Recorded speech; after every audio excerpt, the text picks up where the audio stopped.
This is, I think, my fourth time reading here. It's one of my favorite bookstores for obvious reasons. And we're always treated so well by the staff, which is not always the case in some bookstores. And thank you all for coming. I was supposed to read from this book in Knoxville about a month ago and got COVID at a 150 family wedding. And I went to my West Virginia house. I was lucky enough to inherit a house from my father. So I went over there and I quarantined and got lots read. And my sister, who's a wonderful cook and whose law office was right beside my house, would put leftovers on the porch.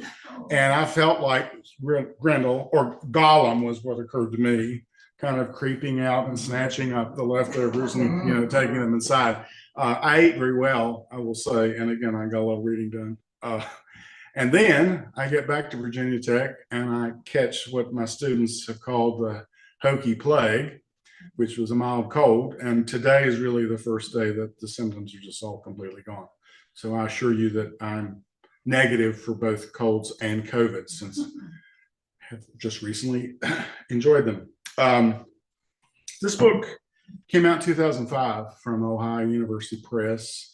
It's a bunch of little essays, memoir essays with a bunch of poems scattered among them. And then there's a whole bunch at the end. My husband was telling somebody that the process of the writing was such that I gave them a bunch of poems and they said, we like the poems. But they said, how about you write some prose? And I thought, well, hell. Well, of course, now I'm glad I did because I never would have written this book. So I wrote all this prose and I interwove it among all these poems. And then they said, how about you take out most of the poems and put them at the end? I guess so if people don't like poems, they can just ignore the end of the book. So I remember being in a hotel room in Morgantown, West Virginia with the whole damn thing printed out, scattering it all over the bed and the floors, trying to come up with some kind of cohesive. It was a pain, but here it is. They reproduced it. I'm delighted to have this second edition. Still got some photos in it, pictures of me with hair a long time ago. So I'm going to read you a little bit of prose and read you some poems, about, I don't know, 40 minutes worth. I have been around too many authors who are told read this amount and then they go for another 20 minutes after that. So I have good manners when it comes to such things, and I won't do that. So this poem is called Mountain Fireflies. And I had written this poem and then I was reading some essay about Appalachian literature. And it said something like, every Appalachian author has a poem about their family graveyard. And I thought, well, shit, I'm a statistic. So it gives you some sense of what this poem is about. And I'm going to read you some poems about food because I'm obsessed. So Mountain Fireflies, I wrote this back in the early 90s. The long drive home from lovemaking, mountain roads, Catawba bloom, mists rising in the first rush of rain. Axe cleft, memory still moist with our mingling. I stop at my aunt's for coffee. While rain shakes the black walnut leaves, she ladles out stew, slices coconut cream pie, recipes used for generations. In her eyes and face and hair, my grandmother lives still. I listen for hours. Tales that ended under headstones just up the hill, the Farrell family graveyard. A bowl of wilted lettuce hurled at a husband's face, the slow carcinogens of mismatched marriages. The wife discovering adultery who wrote Roosevelt and had her husband transferred across the continent. Men staring at the gun rack, staring at the fire, hearing the awful river ice snarl and crack. The great aunt who outlived her husband by 40 years, graying alone in the Richmond home they'd shared, leaving his shirts still neat in the drawers, his hat and coat still hung in the hall. Under all those gravestones, small sagas as intense as mine. How you haunt, how I cherish the touch we thieve from time, their dust pulsed as such.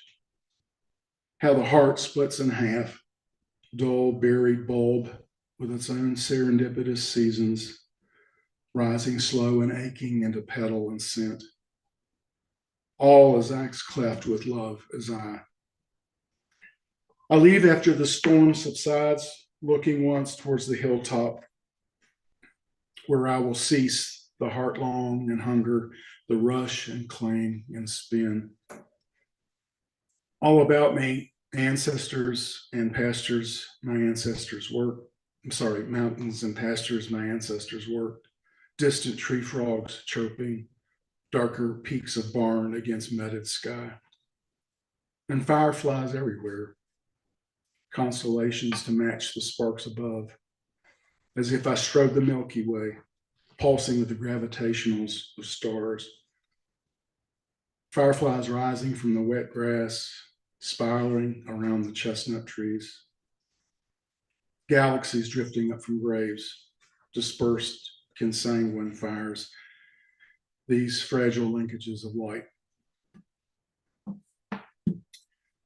So my grandmother, my father's mother, we called her Nanny. One of my regrets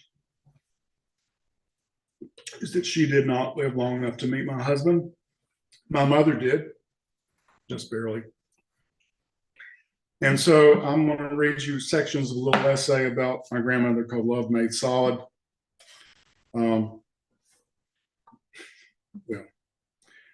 There's a very famous story in our family that I have put in here, and I don't know how my other family members care how they feel about it, but they probably don't read this book. Most don't know. My family doesn't read my books. My sister's afraid of what she might find, because my latest book is Viking erotica, so I don't think she.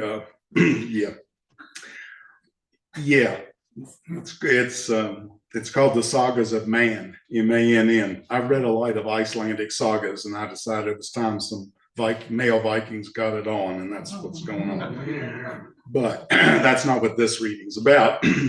Love Made Solid. I dream about her quite often.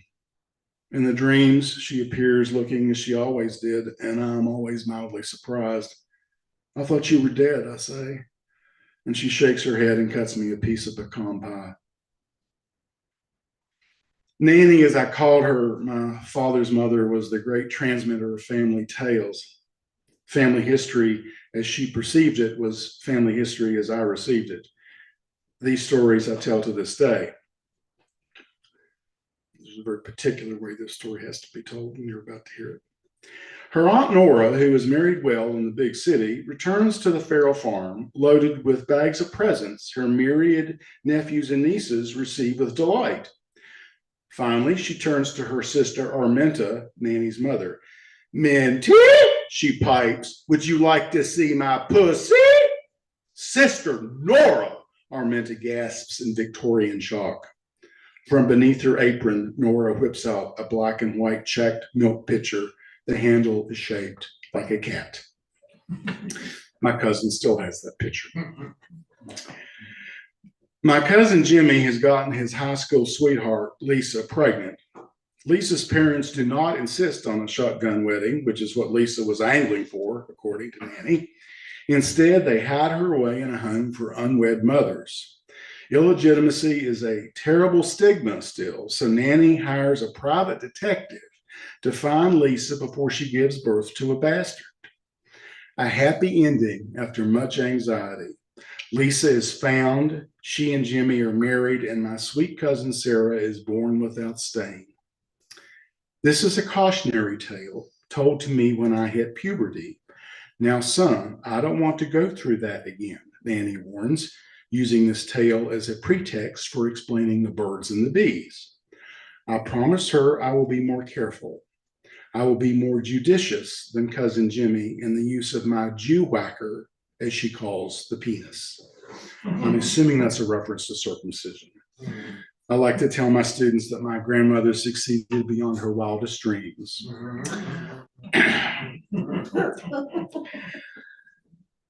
I'm eating La Choy chow mein, the height of cosmopolitan food in Forest Hill, West Virginia. Don't you want any? I ask her. No, son, she says. I just like to watch you eat. I like to listen to you hum. That's not humming, Nanny. I'm saying yum. Mmm. Well, Carr used to make a fuss over my cooking back in Norfolk. You know, son, I found out he had a woman on the side. Do you know what I did? I raised my eyebrows and added more soy sauce. No, ma'am, what did you do? I wrote Roosevelt and told him my husband really wanted an assignment in California. And do you know what? A few months later, Carr was reassigned. That hussy was left behind in Norfolk, and pretty soon Carr and I were having drinks at the top of the mark in San Francisco. We're driving to Alderson along the Greenbrier River when the radio announces that Elvis is dead. Surprised talk in the car commences. Well, says Nanny, I heard he was one of those. I turned to her, disturbed. In just a few weeks, I will be moving to Morgantown to start college. I'm eager to patronize the gay bar my friends Bill and Kay have told me about and find some good-looking man to help me lose my virginity. I can't begin to imagine how my sweet little Bible-reading grandmother would respond if she found out I loved blackbeards, country boys, and chest hair. One of those? I asked, afraid of the answer. You know, son, a morphodite. The word is close enough to hermaphrodite for me to surmise what sort of person this unusual Appalachian expression refers to. Morphodite. As opposed to helpermite, which should be another thing entirely. Christmas 1980, I tear open the package to discover secrets of better cooking, which Nanny figures I need now that I have an apartment of my own in Morgantown. Inside it, she's written, when you get married, give this to your wife. And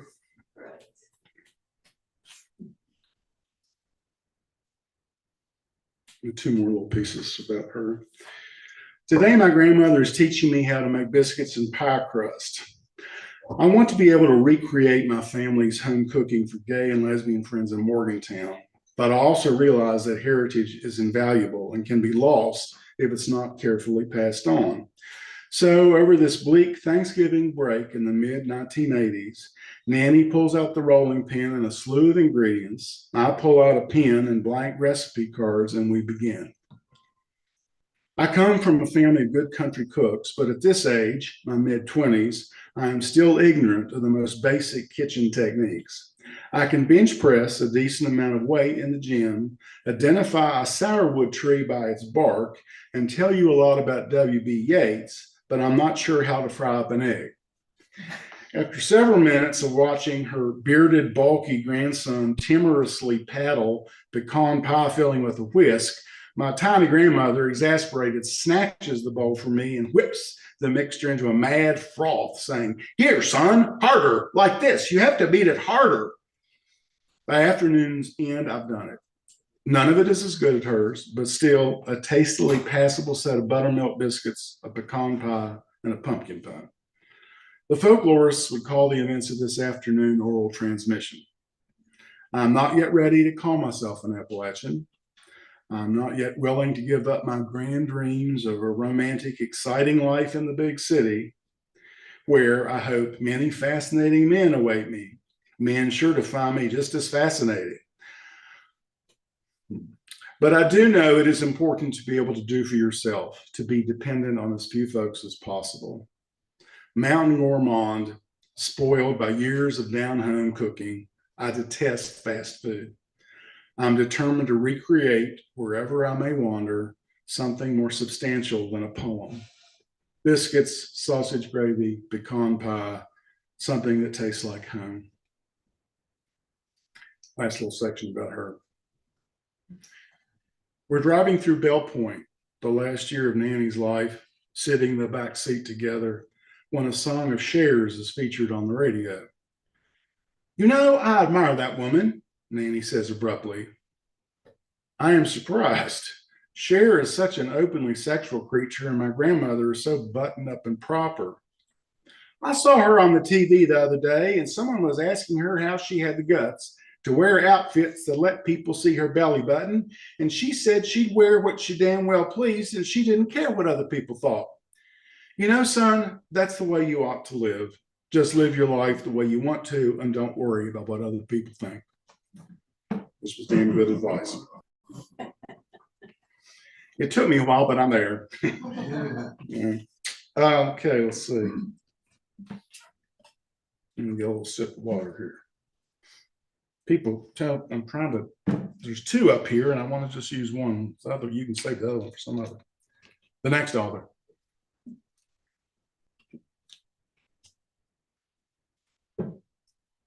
Any of y'all hungry now? People have said to me that when they come to my poetry readings that they're always pissed because I don't bring food, because I read so many poems about food. And there's more food here. This little section is called Ephemera. I'm going to just sort of hop around in it.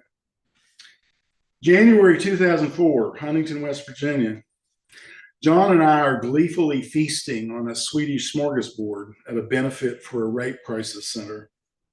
I love Scandinavian cuisine, close to my beloved German food in its weight and depth of flavors, and such a treat not to have to cook it myself here in a state where good ethnic restaurants are few and far between.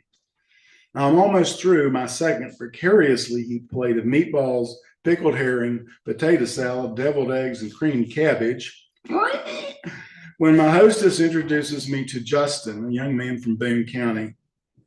Shy, intelligent, handsome. Justin is leaving West Virginia within a few days, heading to Los Angeles to start an internship. He's leaving in the nick of time, our hostess explains, because he was openly gay in his home county and now feels that he cannot return there safely. Justin was punched, insulted, and threatened by fellow high school students. He suffered from depression and contemplated suicide. Finally, he fled Boone County and was informally adopted by a sympathetic gay couple in Huntington, where he continued his education in a more liberal environment.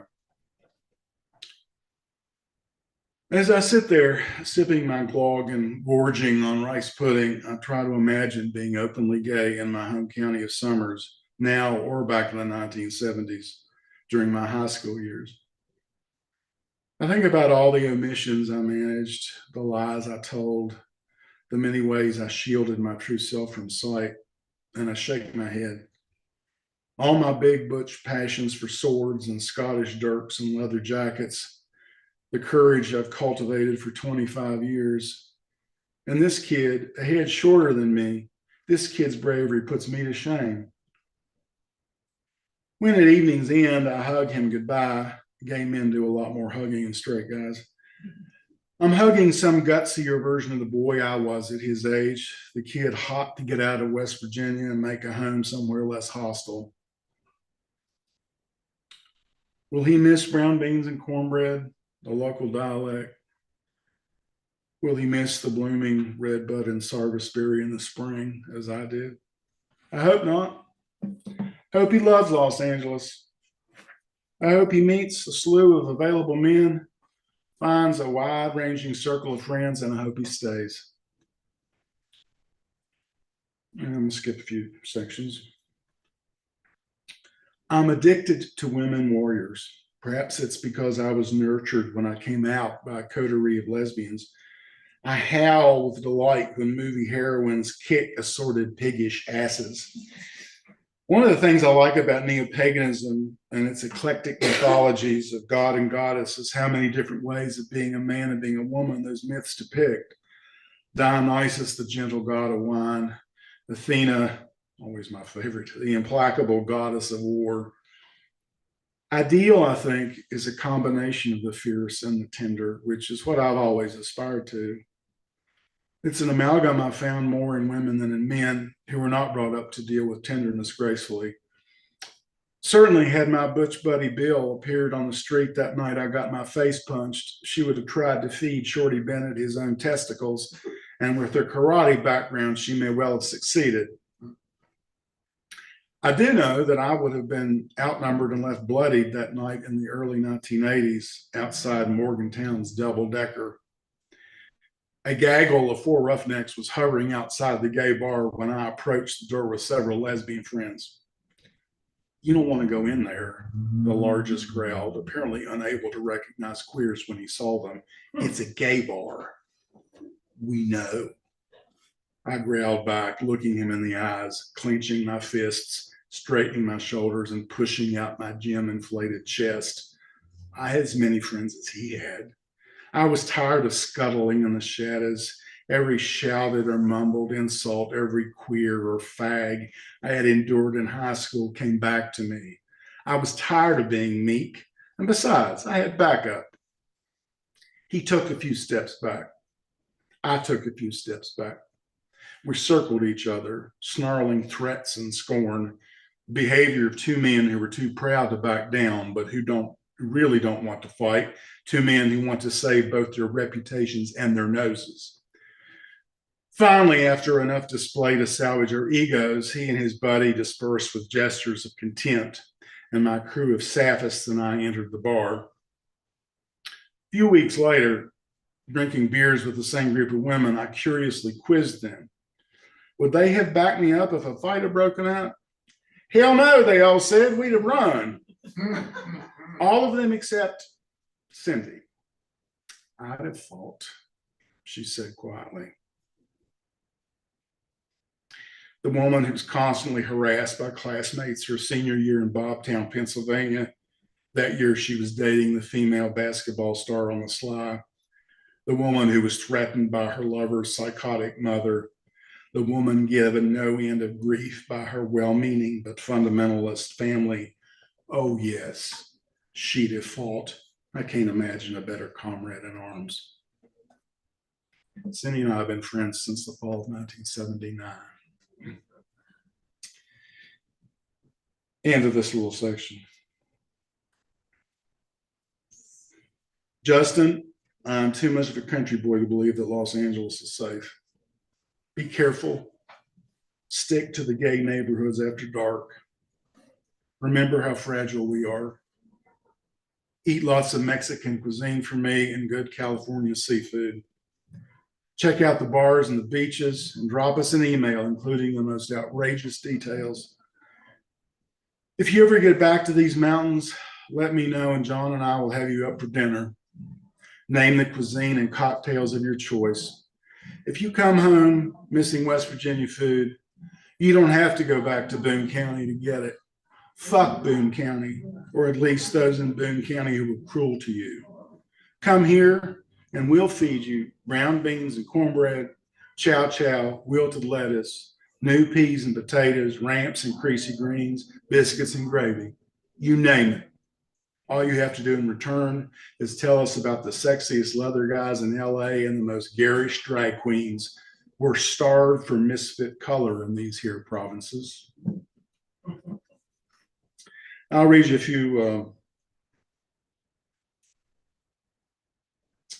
few poems. I'm easily distracted by noise, so. Oh, okay. Well, I figured, yeah. Which is why I live in a small town. But that's all right.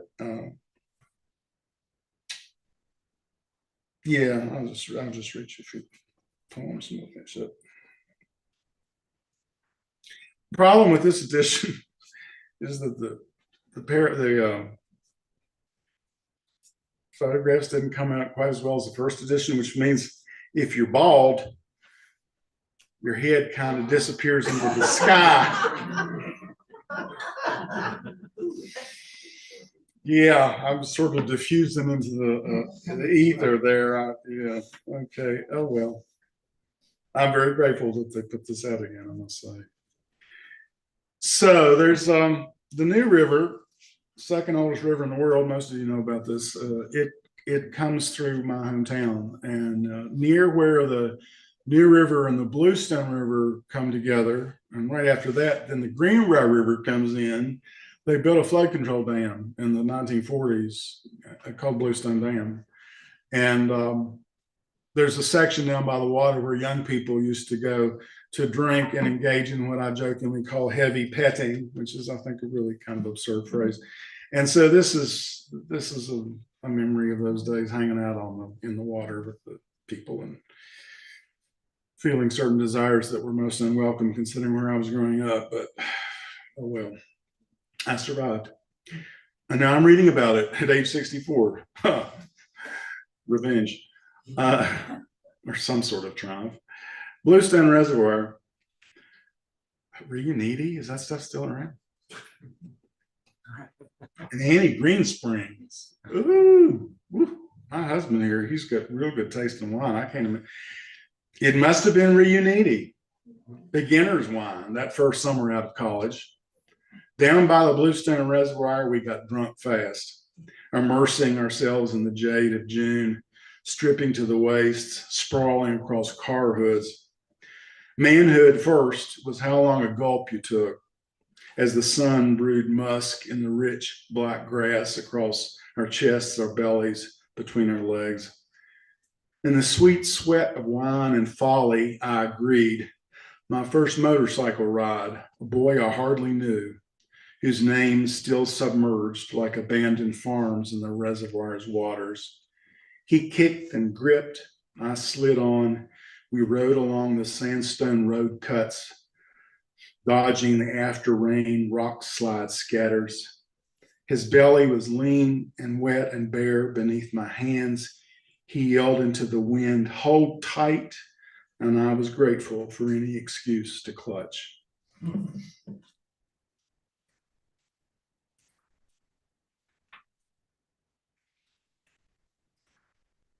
This is another poem about my grandmother. More biscuits in here. I think this was published in Now and Then magazine a long time ago. Goldenrod seeds complete the decade beyond your death.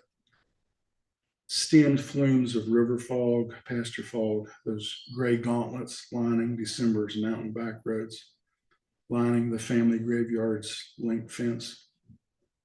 Feasts are what I remember most. Dinner tables where good food was love made solid, offered by those too shy or proud to speak it. Buttermilk biscuits and country ham, cobblers rich with blackberries, thickening the dell below the cemetery. I brought daisies, your favorite flowers, to your deathbed, then tried to forget what you said. A dream in which you died, and what woke you was not fear of death, but worrying how afterwards I might survive. No one knows which breath is last until that breath is over, as if silence defines all that came before. We men who are too stern, we carry the weight of each refused tear like stones. Our hearts are leather bags slowly filling with river-smooth gems. Agate, smoky quartz, snowflake obsidian. We own our griefs, will not let go. For sorrow is solid, something to hold hard, to stroke, remembering gifts given by those we have lost. Grandmother, I brush winter leaves from your marker. I puff a seeding stalk of goldenrod out along the wind. Its gray trails match my breath, your breath rising, heat from subsiding, shimmering sunlight. Each seed a breath, each breath a stream of stars. So, any Ramp fans? Yeah, I say in this poem, somebody asked me about this. We eat them only once a year. Well, that was because I guess I didn't have the sense to freeze them. So now, every April, my sister gets hold of me and says, "Y'all want some ramps?" And I always say yes. So for those of you who don't know what ramps are, I'm sure most of you do. It's a wild onion, and Appalachians have been harvesting them for I don't know how long. They have very distinctive taste. I was told, it's all in the poem, that if you eat them, you'll stink of them for days. And so I actually cared about my social life at a certain point. And then I started to teach Appalachian studies, and I thought I would see these signs for ramps when I would drive over to my hometown. And I thought, well, hell, I need to tell my Appalachian studies students about ramps. So I don't care if I stink. So I bought some, and well, you'll see. There's a secret. Anybody had ramps? Any fans? Yes. Okay. Now I've got so many ramps in the freezer, I don't know what to do with them. It's like I try to substitute them for onions just because it's a treasure trove. Hillbilly treasure trove. Ramps. It's a craving at this point. Mid-April, the hand-lettered signs show up on country storefronts, roadside stands. I seize the last decent batch from the bottom of a cooler at Capitol Market. You'll reek for 3 days, my grandmother used to warn, but it's only onion apocalypse if you eat them raw, I promise. In the sink, I shake off forest mulch, black mountain earth. I trim off the hydra-headed roots, dirty diaphanity of outer skin, then rinse the leaves. So like lilies of the valley, my grandmother grew once by the Greenbrier River within a grove of pines. Chopped coarsely, they pop and sizzle in the bacon fat before I add sliced potatoes, patience, scrambled eggs. Then finally taste that earthy, spicy garlic edge. We love ramps because they're rare, only once a year, taking spring's evanescence between our teeth after months of hillside pewter, hoarfrost pasture, paralyzed ponds, breathing gray in and out, in and out. We love them because ramps remember the wild asleep beneath our skin. A rich green wild we hungrily take in and taste again. While another Walmart goes up, another well runs dry, drag lines slice off the breast of another mountaintop.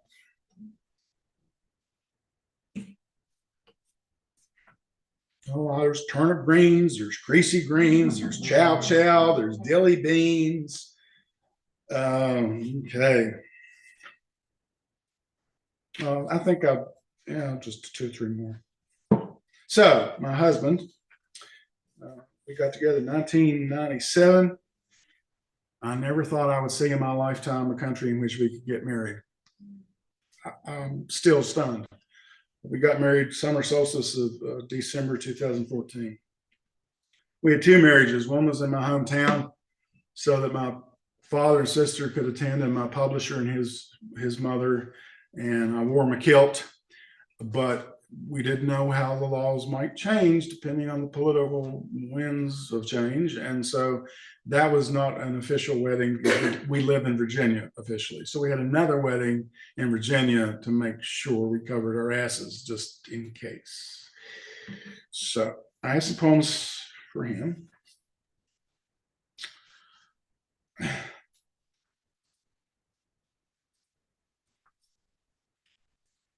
This is still a concern. If you like to eat and you get past a certain age, or you just have a certain metabolism, there's problems. So, dueling feasts, more food. For months now, we've taken turns.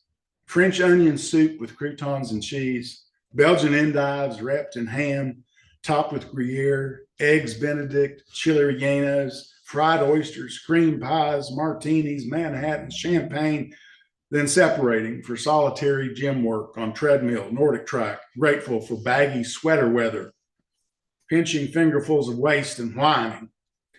Mid-January, your best dressed pants button pops off like a plastic meteorite, and then you lay down the law. No alcohol on weekdays, no dairy products, no second helpings, no desserts. Barbed wire disciplines, the cattle chawing dry straw and staring at verboten emerald lawns. God knows neither of us can afford a new wardrobe, and these jeans are tight enough. But give me a lover with some surplus, a few handfuls of furry belly I can pat in the drowse on either side of sleep, stroke as proof of appetite, its depth, variety, the delights its sating inspires. Distance the skeleton, bury it in flesh. At least once a week, allow my hunger joyful excess. A wedge of Appenzeller cheese, Greek olives, split pea soup with ham hocks, a few rich bites of marzipan. Celebrating these brief days of abundance, our days and nights together. Soon enough, the trash can tipped over by starveling dogs, birds pecking at shriveled winter's wild rose hips, seed scattered snow.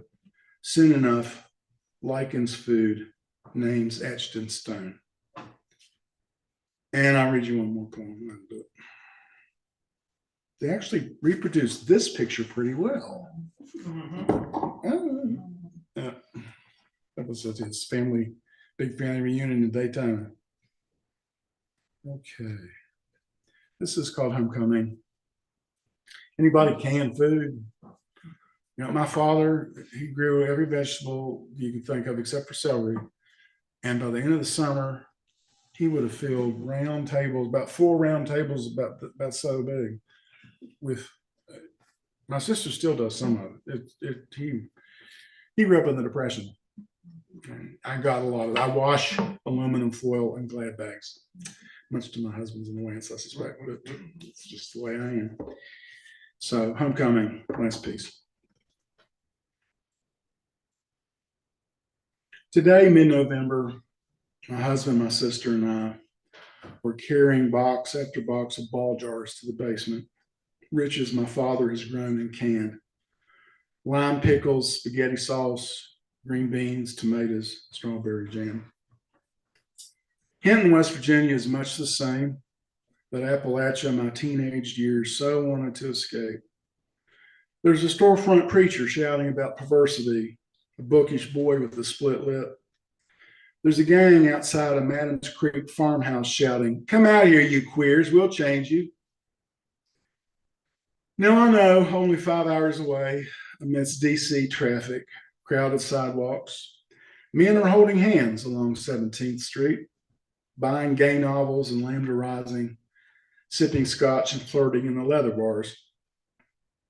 But I want to be here in West Virginia, where my ancestors worked their farms, where today we form this assembly line from kitchen to basement. John hands me a box of bread and butter pickles. I lug it down the cellar stairs.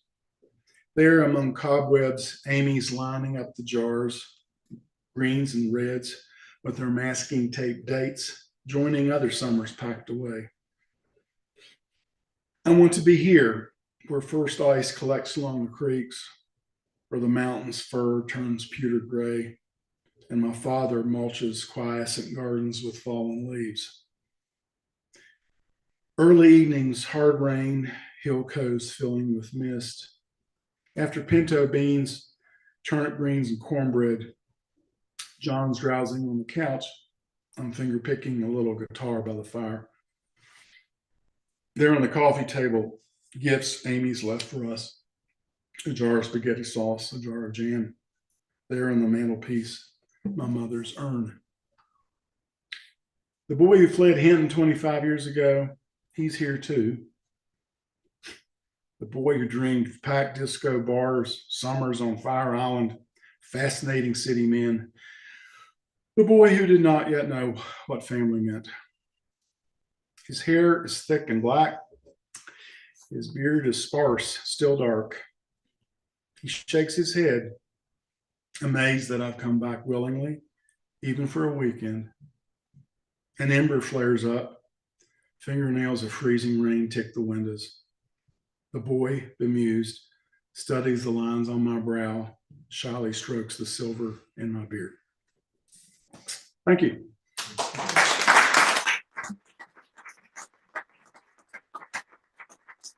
Thank you very much. I appreciate it. It's nice to have an audience of a certain size. I have read to audiences of one. One of them was a student of mine. She said, "You don't really need to do this." I said, No, I'll give you a little short reading. I said, "You're getting an A in this class." Got to the end of the semester, she earned a B. She got an A. So let's see, how do we do this question? Well, so normally we do one from the live audience and then we kind of do virtual. So live audience, do you want to kick us off with a question? Yes. I have a question about your grandmother. Were you able to ever be out to her? No. No. Just wondered. No. She died in 1987. No, my mother and father, they were having some problems, and my mother found some. Luckily, it wasn't pornography. God knows she probably could have found some of that. It was some newsletters from a gay bar I had gone to in some city, and I went home for Thanksgiving, Christmas break. I think it was my first year in college. My sister said, "Don't spend time alone with mommy. I think she's big." And then there was the big talk. This is in the book. She said she blamed herself. I said I just laughed at her, and then she blamed my father, and I laughed at her. She blamed my 10th grade biology teacher, who actually was a lesbian who had helped me come out. I laughed at her. She asked me if I would tolerate psychological visit. I laughed at her, and then she said, "Well, I hope one of these days you meet a woman and makes your penis stand up like a flagpole." And I said, "Well, anything's possible, but I wouldn't hold my breath." But then I'd get her hopes up because I'd be drooling. I have very strong platonic attraction to women. I guess because of all the lesbian friends I've hung around, and I had terrible crushes: Jane Seymour, Jessica Lange, and I'd just be. Of course, it wasn't erotic at all, but it was just this aesthetic appreciation, and I think that kind of gave her a little hope. But that didn't go anywhere. Any other good question? Yeah. Nope. So what about, how did you get your start or your big break in writing? I'm waiting for that. I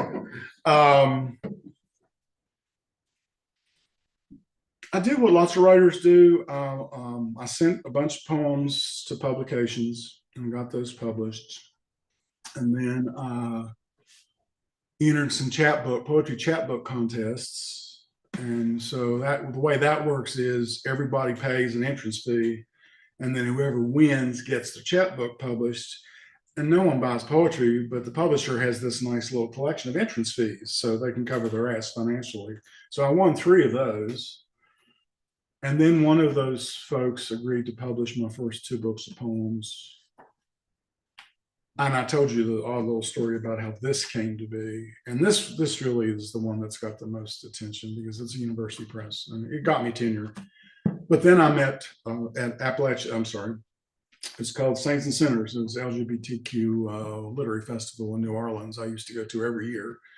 And I met a wonderful man, Steve Berman, who is the publisher of Lethe Press. And he's published almost all of my books since 2008. Books, poems, erotic stories, novels with quite a bit of spice in them, collections of essays. Almost all of my books since 2008 he's published. So, then there was last time I was here, there was anthology I co-edited. If you haven't read Julia Watts, she was the best co-editor.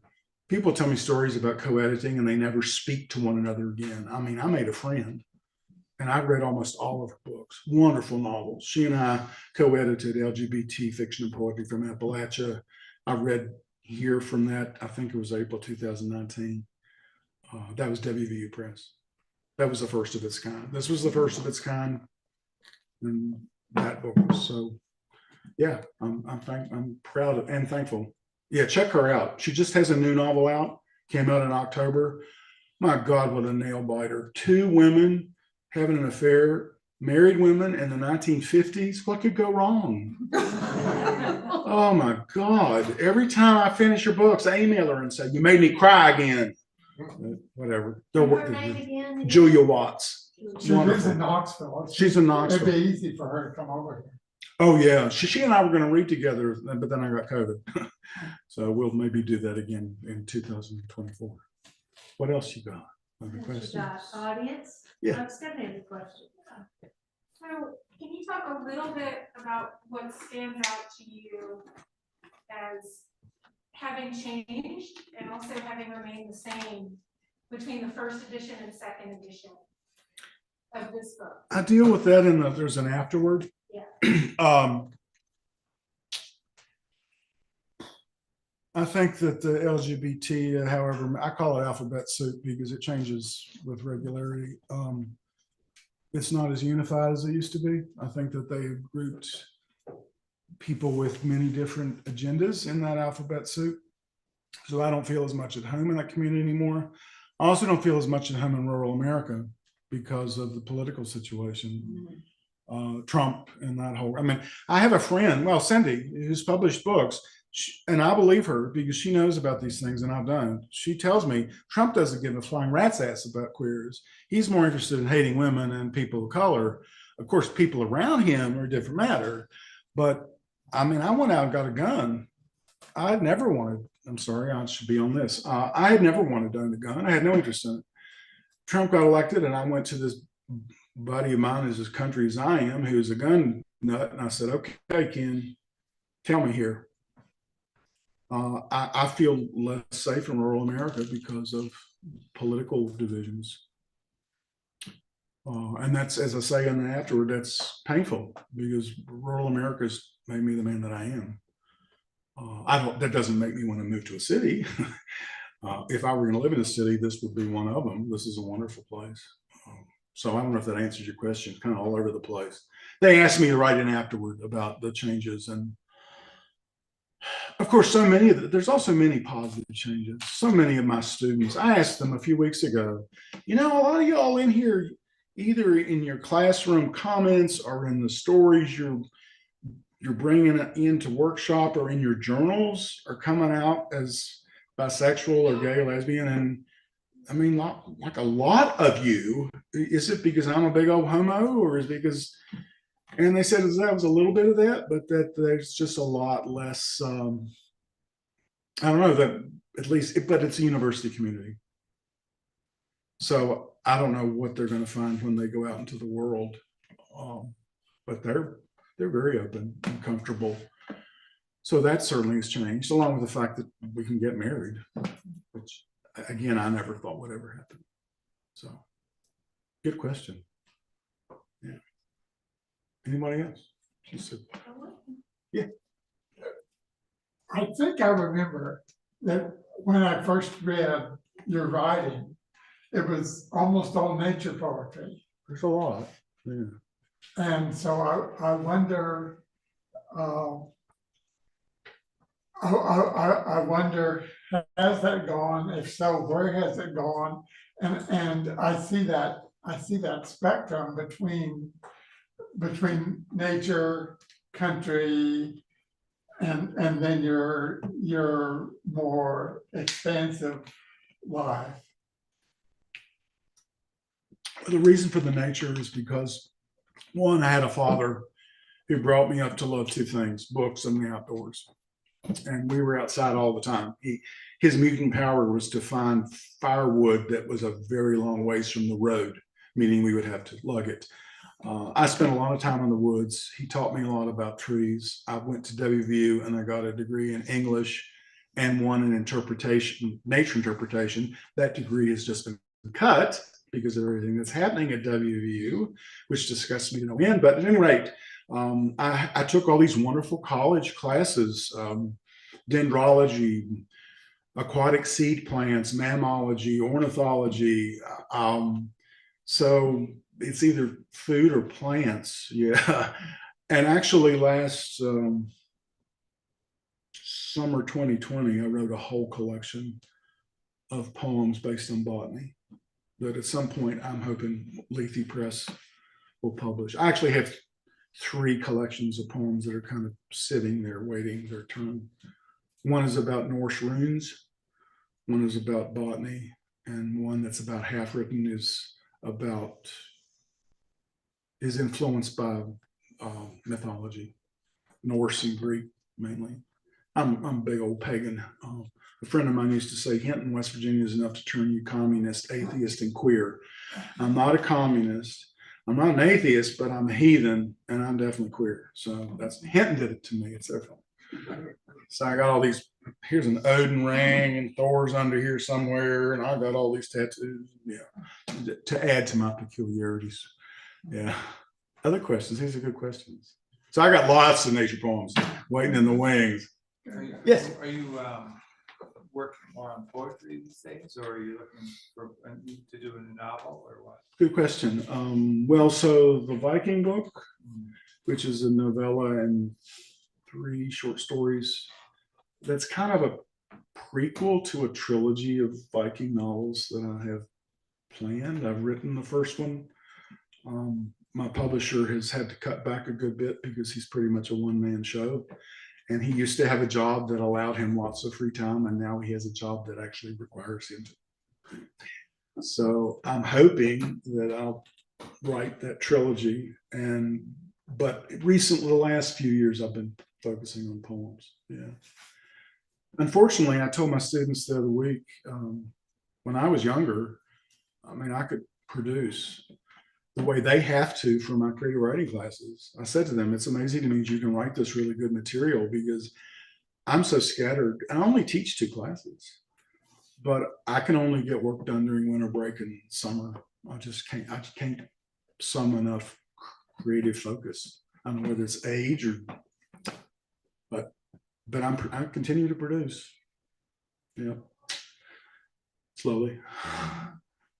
Yeah. Other questions? We're probably about out of time. We can do, any wrapping up final thoughts. We're gonna do what's next, so that's great. Yeah, well, I'm just pleased to be here. Again, this is one of my favorite bookstores. You all are always really kind to me, and I'm really thankful that you all came out. So thanks. It's I like to complain a lot. I joke I have a PhD in nothing but complaint, but I'm trying to be grateful. I think that's a secret to continuing in a positive manner, is to try to focus on what there is to be grateful for. So I'm grateful that you all are here. So there you go. Thank you. You bet. Thanks.